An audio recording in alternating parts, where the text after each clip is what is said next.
ನೀವು ತಿಳಿಸಿ.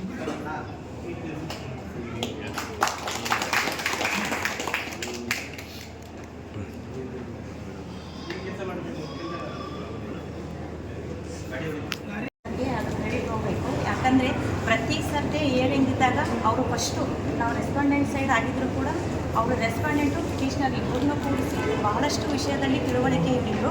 ಅವ್ರ ಪೇಷಂಟ್ ನಿಜವಾಗ್ಲೂ ಮೆಚ್ಚಲೇಬೇಕು. ಇಬ್ಬರಿಗೂ ಇವರು ಅವ್ರ ಮೇಲೆ ಅಲಿಗೇಷನ್ ಮಾಡೋದು, ಅವರು ಇವ್ರ ಮೇಲೆ ಅಲಿಗೇಷನ್ ಮಾಡೋದು, ಆಮೇಲೆ ಇವ್ರ ಪೇರೆಂಟ್ಸ್ನೂ ಕರೆಸಿ ಅವ್ರ ಪೇರೆಂಟ್ಸ್ನೂ ಕರೆಸಿ ಇಬ್ಬರನ್ನೂ ಕೂಡಿಸಿ ಮಾತಾಡಿಸಿ ಈ ಒಂದು ರಾಜಿ ಕಾರಣ ಆಗಿದ್ದಾರೆ. Thank you. ನಮ್ಮ MC ನಂಬರ್ 33/22 ಪ್ರಕರಣದಲ್ಲಿ ನಾವು ಎಲ್ದಾರ ಪರ ವಕೀಲರಿದ್ದು, ಈ ಪ್ರಕರಣದಲ್ಲಿ ಭಾಳಷ್ಟು ನ್ಯಾಯಾಲಯ ಕೂಡ ಭಾಳ ನ್ಯಾಯಾಧೀಶರು ಕೂಡ ಭಾಳ ಎರಡು ಜೋಡಿಗಳನ್ನು ಒಂದು ಮಾಡೋ ಸಲುವಾಗಿ ಭಾಳಷ್ಟು ಪ್ರಯತ್ನ ಪಟ್ಟಿದ್ದಾರೆ.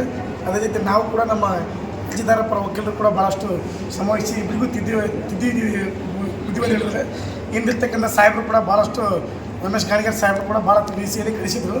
ಅದು ಒಂದು ಸಮಸ್ಯೆ ಆಗಿ ಮತ್ತೆ ನ್ಯಾಯಾಲಯದ ಮೆಟ್ಟಿಲು ಬಂದಿತ್ತು.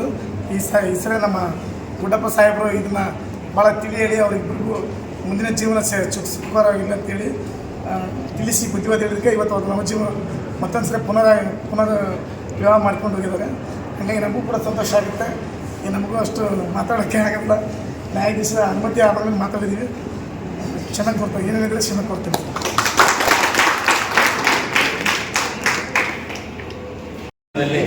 ರಾಷ್ಟ್ರೀಯ ಲೋಕದತ್ತ ಎಂದು ವಿವಾಹ ವೈವಾಹಿಕ ಜೀವನದ ಅರ್ಜಿಯನ್ನು ಸಲ್ಲಿಸಿದ್ದು ಎರಡು ಜೋಡಿಗಳು ಈ ಒಂದು ಅರ್ಜಿಯನ್ನು ಸಲ್ಲಿಸಿದ್ದರಿಂದ ನಮ್ಮ ನ್ಯಾಯಾಲಯದ ನ್ಯಾಯಾಧೀಶರು ಅದನ್ನು ಮುಂದೂಡುತ್ತಾ ಅವರಿಗೆ ತಿಳುವಳಿಕೆ ಬರಲಿ, ಒಂದುಗೂಡಲಿ ಅಂತ ಹೇಳಿ ಮುದ್ದತೆಗಳನ್ನು ಮುಂದುವರಿಸುತ್ತಾ ಅವ್ರನ್ನ ಮನವೊಲಿಸಿ ವಕೀಲರು ಮತ್ತು ನ್ಯಾಯಾಧೀಶರು ಇಬ್ಬರು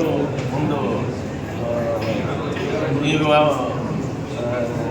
ಬಂದಿರತಕ್ಕಂಥ ಜನರಿಗೆ ಇದು ಮಾಡಿದ್ದಾರೆ. ಒಳ್ಳೆಯದಾಗಲಿ ಅವರಿಗೆ. ಆಮೇಲೆ ಸಹಜ ಇದು ಬರೋದು ಯಾವುದು ತಿರುಪು ಭಿನ್ನಾಭಿಪ್ರಾಯ ಸಹಜ. ಈ ಒಂದು ಭಿನ್ನಾಭಿಪ್ರಾಯ ಹಿಂದೆ ಚೆನ್ನಾಗಿದೆ ಅಂತ